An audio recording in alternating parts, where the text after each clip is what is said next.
there, welcome back to the channel. I hope you had a happy new year.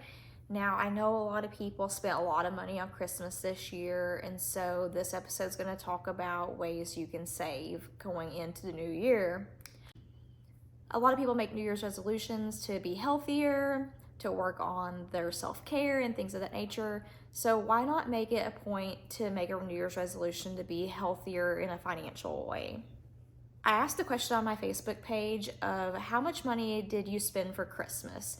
I was expecting a lot of people to say about an average of $500, but what I found was pretty shocking. I had so many people that were on my Facebook page tell me they spent over $1,000 for Christmas this year. Some people spent $2,000 to $3,000 as well, but I would say on average I saw about $1,000 to $1,500 that were being spent by the people that I was friends with. I'm gonna be honest with you, I was pretty shocked at first when I heard that, but then I really got to sitting down and thinking about how much I spent for Christmas on my friends and my family. Now, full disclosure, I don't have children, so I know people that have children are gonna spend a lot more than I do probably, but I had immediate family members to buy for, and I also had a couple of friends that I wanted to buy some gifts for, and so I will have to say that honestly, I fell above that $1,000 bracket of spending for Christmas, and now that I sat down and really thought about it, it pained me to think that I spent that much. However, I did make everyone happy, and I was able to do so with savings that we have accumulated over the last couple of months, so it didn't put a strain on us. But I know a lot of people did put these things on credit cards because we want to make sure that those in our lives are very happy with what we give them. We want to make sure that they're just happy in general, and it brings joy to us to see how they react whenever they open these gifts that we give them. So now that we have Christmas behind us, let's start focusing on the new year and looking ways to save money, because Christmas comes at the same time every year. Birthdays come at the same time every year. And a lot of times we're not really prepared like we should be for spending that much money. But knowing that we have 12 months to get ahead of this, we have time to do this year, and let's make it a point to make that a priority. So today I'm going to discuss with you 4 different savings challenges that you can implement into your life. And whether this be just for 1 month here and then you take a break for a month or 2 and then you implement this again, I think they're going to be good ways to save money for emergencies that may happen, or even if you're looking to save for the Christmas that's coming up in the next 12 months. So like I said, I'm going to discuss 4 different types with you today, and let's get started. The first savings challenge I want to talk to you about is called the cash only savings challenge. Now with this, it's kind of self-explanatory. It's using cash only. Now I don't know about you, but I have a debit card that I use, and I have a bad habit of just swiping that card because it's easy to do. You don't see the tangible amount of money that you have right in front of you. When I have cash, I'm less likely to spend it because I know what I have on me. And as I see it start dwindling down, I start getting like a little nervous, and I start thinking, oh my gosh, like I can't believe I've already spent this much money. So I want to challenge you, at least for the month of January, to do a cash only system. Now, of course, you're going to pay your bills through your bank accounts, but when it comes to grocery shopping, when it comes to clothing shopping, going out to eat, buying Starbucks, whatever it is you spend a lot of your money on, I'm going to challenge you this month to do cash only. Give yourself a certain amount of money and say, you know, for this week, I'm only going to limit myself to X amount of dollars. And once that money runs out, I can't spend anymore. You will notice a huge difference in your money savings when you do this, because a lot of us, like I said, are very blind to our spending, especially when it comes to using debit cards. You may have $1,000 in the bank and you're like, well, I know that I'm not running low, so I'm just gonna keep swiping and swiping and swiping. But if you say, I only have $100 in cash this week to spend, you know, I can't go overboard. I have to be more conscious with my spending. And so you're gonna spend less money that way because you actually see the tangible amount in front of you, and it's not just in the back of your mind somewhere. In a future video, I plan to go over with you all a budgeting method that I did previously. It's called the envelope method, and that deals with cash only. So that goes along with this savings challenge, and I have used it in the past, so I know that it works, especially if you're actually working it and you're very strict on that and you're not going out here and pulling money out of your ATM for it. So stay tuned. In the future, I will do a video on that, and that will tie into this, and it'll make a lot of sense at that point. The second challenge I want to discuss with you is called the no spend challenge. And it's self-explanatory again, it's a no spend challenge. I'm not saying go out here and don't spend any money at all this week or this month, but spend it on the necessities. So a no spend challenge will be something like you'll meal plan for the month or the week, and you will say, okay, I'm only getting the groceries and the necessities from the grocery store, whether that be like toothpaste, toilet paper, paper towels, things for your kids that are needed, diapers, formula, wipes, and it's just not spending extra money. It's not going out to eat for a week. It's not getting that Starbucks for a week.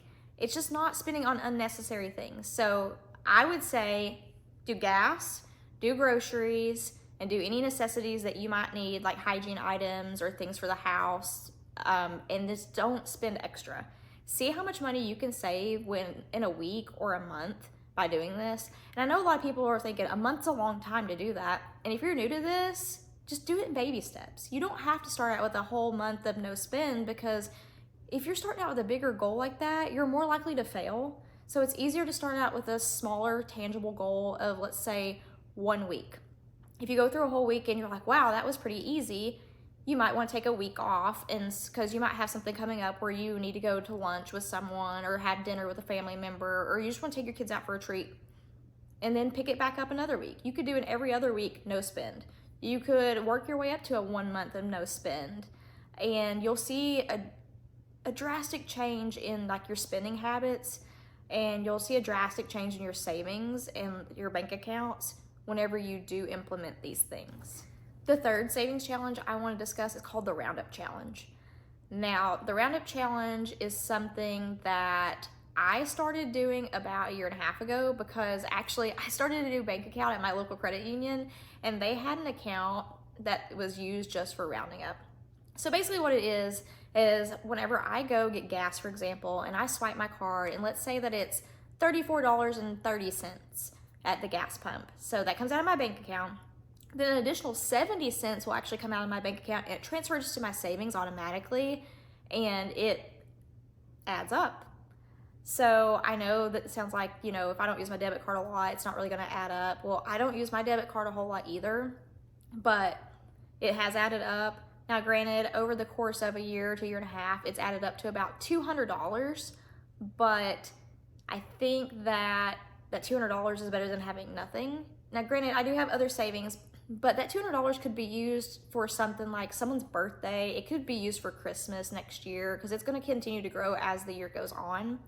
But if you make it a habit to say, okay, I went to this restaurant and I spent $15.25, just throw the extra 75 cents in there to your savings account. Or if you even want to go one step further, you could say, I spent $17 here, I want to round it up to 20, and you just transfer $3 more over. And the little things will eventually add up, especially if you're compounding other things on top of it, like the no spend challenge or the cash only challenge. You can do multiples of these at the same time. You don't have to do just one size fits all. The last challenge I want to discuss with you is the meal plan / the pantry challenge. So this is going to go along with groceries more than anything. So you want to sit down at the beginning of the week, and you want a meal plan for every night. So what I do personally is on Sundays, I sit down and I talk to my husband and I say, what do we want to have for dinner this week? What do you want? What do you want? It's not that simple. What do you want? I go ahead and I plan out all my meals for the week, and then I look and do my grocery shopping.